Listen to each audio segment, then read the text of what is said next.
சகுன சம்பிரதாயங்கள் எல்லாம் நம்பிக்கை இல்லாதவர் தான் கமல்ஹாசன். ஆனால் திரைப்படத்துறையோ முழுக்க முழுக்க மூட நம்பிக்கையில் மூழ்கி கிடக்கிற துறை. பாத்ரூம் போகிறதுக்கு கூட பஞ்சாங்கம் பார்க்குற அளவுக்கு முட்டாள்களாக நிரம்பி இருக்கிற திரைப்படத்துறையில் கமல்ஹாசனுக்கு ஏற்பட்ட விபத்தை மட்டும் விட்டு வைப்பாங்களா என்ன?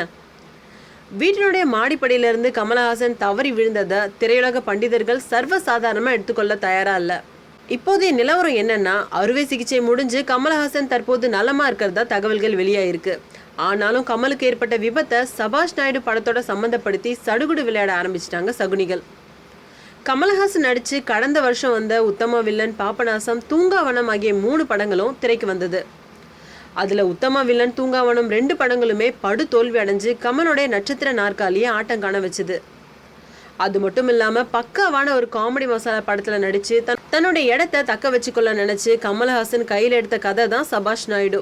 இந்த படத்தை இயக்க மலையாள இயக்குனர் ராஜீவ்குமாரை ஒப்பந்தம் செஞ்சாங்க. ஸ்ருதிஹாசன், ரம்யா கிருஷ்ணன், பிரம்மானந்தம் ஆகியோரோட கடந்த மே மாதம் படப்பிடிப்புக்காக அமெரிக்காவுக்கு பறந்தது சபாஷ் நாயுடு படக்குழு.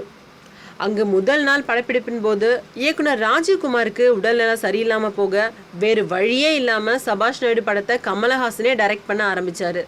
சபாஷ் நாயுடு படப்பிடிப்பு தொடங்கிய சில தினங்கள்லேயே அந்த படத்தில் நடித்து வந்த தெலுங்கு நடிகர் பிரம்மானந்தத்துக்கு ஹார்ட் அட்டாக் ஏற்பட்டதாகவும் தகவல் வெளியாயிருக்கு.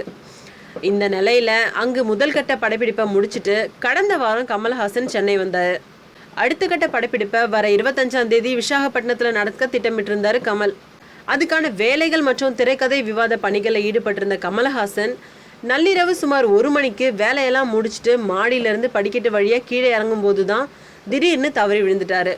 கமல்ஹாசனுக்கு காலில் சதை கிழிஞ்சு ரத்தம் கொட்டியதோடு மட்டும் இல்லாமல் வலது காலுடைய மூட்டுக்கு கீழே எலும்பு முறிவும் ஏற்பட்டதால உடனடியாக அவரை தனியார் ஆஸ்பத்திரியில் சேர்த்தாங்க.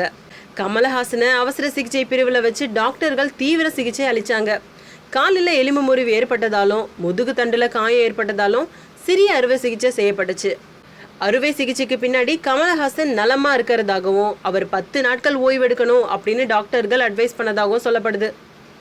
இதுக்கிடையில தான் கமலுக்கு ஏற்பட்ட விபத்தோட ஏற்கனவே இயக்குனர் ராஜீவ்குமார் நடிகர் பிரம்மானந்தத்துக்கு ஏற்பட்ட உடல் நலமின்மையும் முடிச்சு போட்டு சபாஷ் நாயுடுவுக்கு சகுனம் சரியில்லை அப்படின்னு சொல்ல ஆரம்பிச்சிட்டு இருக்காங்க. இந்த பொறி அப்படியே பரவி தீப்பிடிக்க ஆரம்பிச்சதால சபாஷ் நாயுடு படத்துக்கு சந்தேகமே இல்லாம சிக்கல் தான்.